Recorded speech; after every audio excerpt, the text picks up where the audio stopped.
வணக்கம். நான் உங்க friend Jaya Srinivasan. Welcome to veggies recipe. இன்னைக்கு நம்ம வெஜ்ஜீஸ் ரெசிபி கிச்சன்ல எல்லாருக்கும் பிடிச்ச வடை பண்ண போறோம். இது வந்து பருப்பு ஊற வச்சு அரைச்சி கஷ்டப்படாம ரொம்ப ஈஸியா இன்ஸ்டன்டா பண்ணிடலாம். அதே நேரம் நல்ல மொறுமொறுன்னு டேஸ்டாவும் இருக்கும்.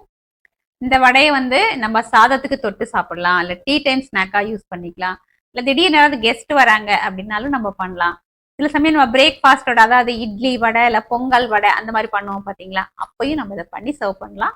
ஃபர்ஸ்ட் டைம் சேனலை பார்க்குறீங்கன்னா ப்ளீஸ் சப்ஸ்கிரைப் பண்ணுங்க. பெல் ஐக்கானை கிளிக் பண்ணி ஆல் ஆப்ஷன் கொடுத்துட்டீங்கன்னா நான் போடக்கூடிய எல்லா வீடியோஸும் குவிக்காக வந்து உங்களுக்கு ரீச் ஆகும்.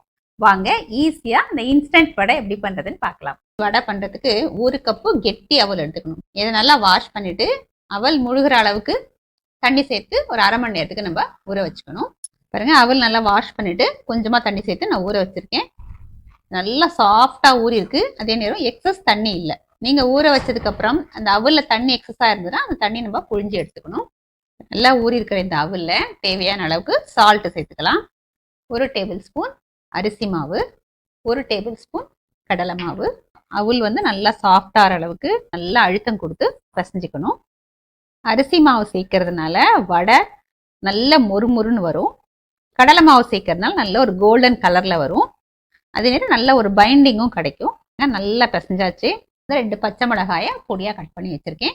1 இன்ச்சு இஞ்சியை கிரேட் பண்ணி எடுத்துகிட்டு இருக்கேன். கொஞ்சம் கருவேப்பிலை, 1 வெங்காயத்தை நல்லா பொடியாக கட் பண்ணியிருக்கேன். 1 கைப்பிடி அளவுக்கு கொத்தமல்லி, இதுவும் நல்லா பொடியாக கட் பண்ணியாச்சு. இப்போ இது எல்லாத்தையுமே இந்த அவல் நம்ம மிக்ஸ் பண்ணி வச்சுருக்கோம் இல்லையா, அதில் சேர்த்துக்கலாம். இது எல்லாத்தையும் இப்போ நம்ம நல்லா மிக்ஸ் பண்ணிப்போம். நம்ம நல்லா பிசைஞ்சோன்னா இந்த வெங்காயம் வந்து தண்ணி விடும் இல்லையா, அதில் இந்த மாவு இன்னும் கொஞ்சம் சாஃப்டாகும். இந்த பச்சை மிளகாயோட காரம், கருவேப்பிலையோட வாசனை ஈவனா நல்லா மிக்ஸ் ஆகும். பாருங்க, நல்லா மிக்ஸ் பண்ணியாச்சு. லேசா புளிச்ச தயிர் கொஞ்சம் எடுத்துட்டு இருக்கேன். இதுக்கு அளவு எதுவும் கிடையாது. நம்ம இந்த மாவுல கொஞ்சமா சேர்த்து பிசைஞ்சிக்கணும். ரொம்ப ஹார்டா இல்லாம அதே நேரம் ரொம்ப லூஸாவும் இல்லாம பிசைஞ்சிக்கணும். இது கொஞ்சம் கொஞ்சமா விட்டு பிசைஞ்சோன்னா நமக்கு தெரியும். நான் காமிக்கிறேன் உங்களுக்கு. பாருங்க, இந்த மாதிரி சாஃப்டான மாவா பிசைஞ்சிக்கணும். 3 டேபிள் ஸ்பூன் தயிர் சேர்த்துருக்கேன். கையில் லேசாக எண்ணெய் அப்ளை பண்ணிவிட்டு நமக்கு எந்த சைஸில் வடை வேணுமோ அந்த அளவுக்கு நம்ம இந்த மாவை அழகாக அப்படி உருட்டி எடுத்துக்கணும். நம்ம உளுந்து வடை எல்லாம் பண்ணுறதோட இது ரொம்ப ஈஸி. நம்ம எல்லாத்தையும் பண்ணி வச்சுட்டு அதுக்கப்புறம் பொரிச்சுக்கலாம்.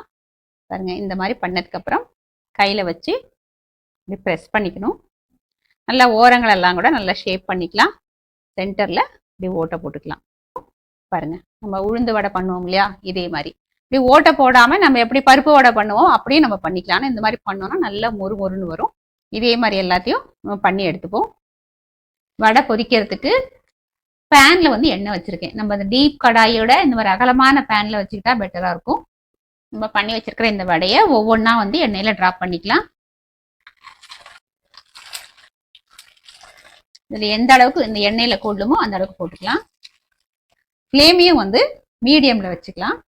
ஒரு 2 நிமிஷம் கழிச்சு பொறுமையா ஒவ்வொன்றா நம்ம திருப்பி விட்டுக்கலாம்.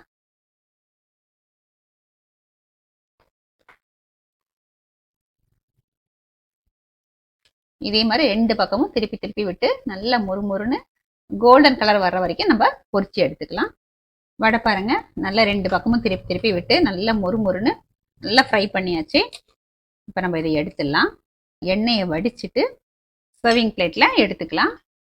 நல்ல கிறிஸ்பியா கோல்டன் கலர்ல பர்ஃபெக்டா வந்திருக்கு பாருங்க. இதே மாதிரி எல்லா வடையும் நம்ம பொரிச்சு எடுத்துக்கலாம். டேஸ்டியான இன்ஸ்டன்ட் வடை சர்விங்க்கு ரெடி. இப்போ நம்ம இன்ஸ்டன்ட் வடையை டேஸ்ட் பண்ணி பார்த்துலாம். பாருங்க, நல்ல மொறுமொறுன்னு சூப்பரா இருக்கு. மேல் லேயர் நல்ல மொறுமொறுன்னு இருக்கு, உள்ள நல்லா சாஃப்டா இருக்கு.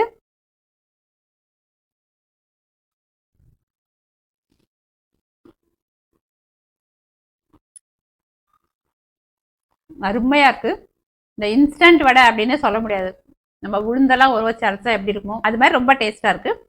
செய்யறது ரொம்ப ஈஸி. நீங்களே பார்த்தீங்க, இவ்வளோ குவிக்கா பண்ணிட்டோம். ஜீரகம் மிளகு கூட தட்டி போட்டு அதுவும் பண்ணலாம். இதே மாதிரி இன்ஸ்டன்ட் வடையை நீங்க ட்ரை பண்ணி பாருங்க. கண்டிப்பா சூப்பரா வரும். உங்களுக்கு ரொம்ப பிடிக்கும். எப்படி வந்ததுன்னு கமெண்ட்டை சொல்லுங்க. லைக் பண்ணுங்க, உங்க ஃப்ரெண்ட்ஸ் அண்ட் ஃபேமிலியோட ஷேர் பண்ணுங்க. புது ரெசிபி நாளைக்கு நான் உங்களை மீட் பண்றேன். தேங்க்ஸ் ஃபார் வாட்சிங்.